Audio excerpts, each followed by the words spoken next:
जी अस्सलाम वालेकुम। मैं मोहम्मद शहजाद अरशद और आज की जो वीडियो है वो हमारे एग्ज़िबिशन के बारे में है।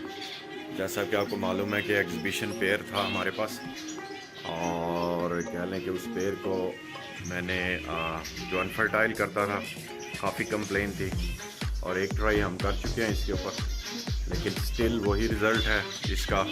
अभी तक भी ये कह लें कि अनफर्टाइल जो है ना एग्स देता है। 2 दफ़ा इसने दिए हैं और दोनों दफ़ा मैंने टाइम दे के इनको देखा तो दोनों के दोनों कह लें कि इन्होंने दोनों क्लच में ही अनफर्टाइल एग्स दिए। वन टाइम हमने वो उठा के बेंगलाइज के नीचे भी रखे, लेकिन उसमें भी कोई रिज़ल्ट नहीं आया और वो भी अनफर्टाइल निकले और कह लें कि उसको भी हमने डिस्पोज कर दिया।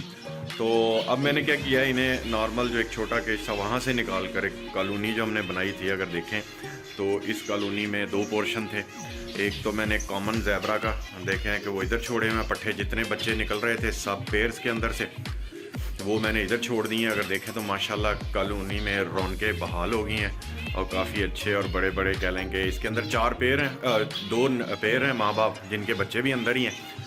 तो मैं क्या कर रहा हूँ कि आहिस्ता आहिस्ता ये है ना हमारा केज 1 बाय 1 इनको खाली कर रहा हूँ और इसमें अब मोटेशन आ रही है और कुछ बेंगलाइज हैं वो आ रही हैं। तो ये वाली देखें जी, 1 साइड तो हमने ये लगा दिया था, ठीक है। इसमें ज़्यादातर पट्टे ही हैं और 4 जो हैं वो बड़े जो पीस हैं, जिसमें 2 पेयर आप कह रहे हैं कि ब्रीडर 2 पेयर हैं, जिसमें एक तो ये बैठा है ब्रीडर और एक वो ऊपर जो जिन्होंने ऑक्यूपाई की हुई है ये वाली कह लें कि हमारी मटकी।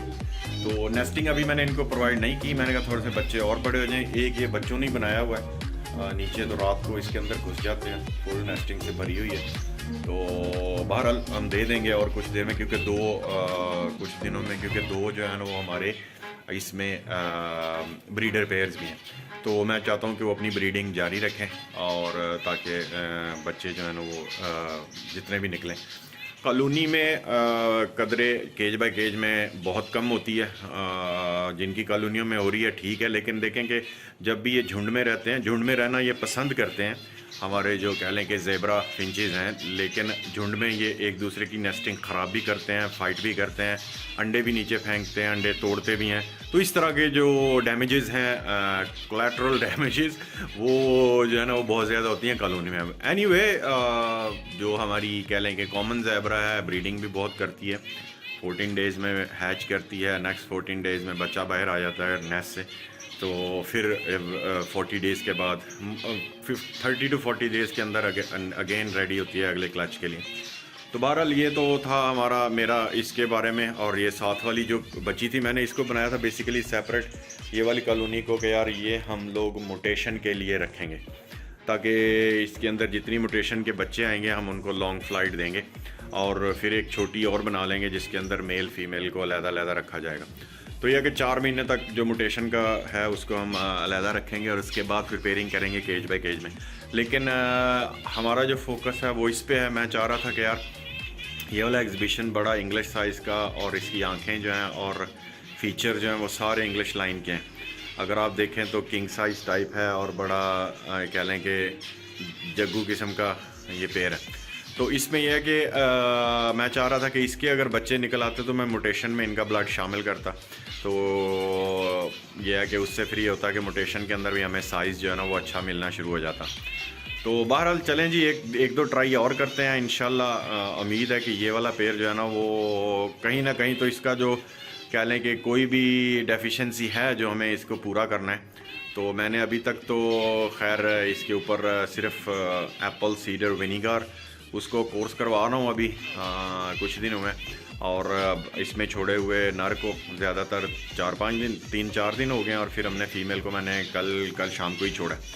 तो मैं चाह रहा हूँ कि यार साथ में देखें कि करते हैं कि नहीं। जो इनकी कह लें कि अकेला नर भी परेशानी रहता था तो इतना फ्लाई नहीं करता था, तो अब ये जितना फ्लाई करेंगे तो इनके फैट बर्न्स होंगे और जो फैट इंसेंट होता है इनसाइड पे, अगर वो हुआ तो वो तो रिमूव हो जाएगा विनीगर से, एप्पल सीडर विनीगर से और इनकी लॉन्ग फ्लाइट से।